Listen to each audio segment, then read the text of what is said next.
and welcome to my presentation. I'm Tanya in this DSTT class. Today I'd like to talk you about El Niño and La Niña. I've divided my presentation into four main parts. First of all, I will talk about what happened during the normal conditions. Second, we will look at what is El Niño and La Niña. Third, we will look at triple dip La Niña. Fourth, I will explain what are the impacts on Korea. And finally, I will give a quiz. I'd like to begin by what happens during the normal conditions. During the normal conditions, there is a consistent wind called trade winds. It pushes the warm water to the western side of ocean. Then in the east side, the cold water from the deeper down goes up. It called upwelling. It's this western what? upwelling. Oh, it's called upwelling. It's this western sides get unsettled weather, just as more rainfall. Then it leads to atmospheric circulation. Warm water in the west goes up, and cooler water descends and goes to the western side. When the trade wind gets weaker, El Niño starts. When weakened trade wind blows, less warm surface water goes to the western side of less upwelling upward. It makes the warm parts of the ocean much bigger. Then it makes unsettled weather and make circulation centering around the unsettled weather. Conversely, when the trade winds become stronger, the warm parts of the ocean can be biased to the western part of Pacific, and it increases upwelling. From here, it can be a great fishery because of minerals in cold water. Both of them occurs every 2 to 7 years. This graph shows it occurs very irregularly. Also, La Niña makes eastern sides of Pacific more cooler, and El Niño increases the climate, especially for in the eastern side and the northern hemisphere. Take a look at this chart.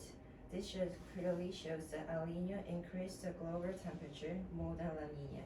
In fact, El Niño leads global temperatures to increase 0.2 degrees.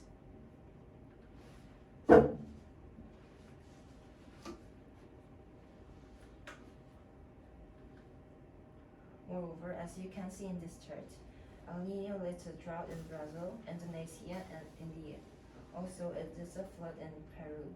So let's conclude my first topic. Now let's move on to next topic. What's the green and yellow? Green means wet part and yellow means dry part. Yellow is a dry. Yes. So El Niño is a dry on that side. La Niña. Let's see. Okay.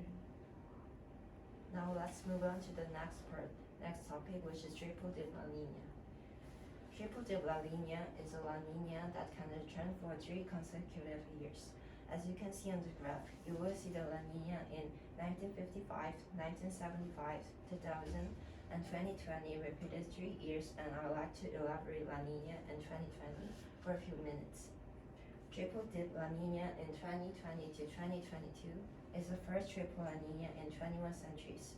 It generates abnormal climates. For instance, there was a drought in South America, and there was a crop price hike, and there was a flood in Pakistan. Let's turn now to the impacts on Korea. Before we discuss about that, it will be helpful to understand what is cyclonic winds and anti-cyclonic winds. Cyclonic winds turn counterclockwise, but anti-cyclonic winds turn clockwise, which is the opposite of cyclonic winds. So let's go back to the impacts on Korea. Because of cyclonic winds, El Niño occurs in July to August and November in the Korea. Take a look at this chart.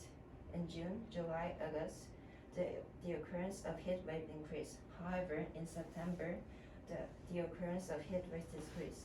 It is because in this season, the El Niño got weakened. However, in November, the rainfall increased, and it is the peak of El Niño. Moving on to the La Niña, its peak is in November. The chart clearly shows the La Niña leads rainfall and heat wave decrease in November. there is differences in rainfall June in 2022, which was a triple dip La Niña. Middle part of Korea has an increase in rainfall. However, in the southern part, very little rainfall occurred. Conversely, when the El Nino occurs in 2023, Luzon got a lot of rain, but there was a few rainfall in Seoul. To summarize, in La Nina season, the rainfall focused on middle parts, but in El Nino, it focused on southern parts. El Nino also led high temperatures. As you can see on the chart, the temperatures in 2016 and 2019 is higher than others. Also, you can see 2020 is lower than 2019. Furthermore, because of drought in Mexico, there was a chili price hike in Korea. And El Nino also led to increase the occurrence of thunderstorm. As you can see on the chart, the occurrence of 2022 is bigger than 2019. Lastly, it affects typhoon. El Nino increased the frequency of typhoon. Conversely, La Nina increased the intensity of typhoon. Then what are some measures? Our governments order El Nino warming and insert them to prepare for drought and flood. So that brings me end of my presentation. I will give a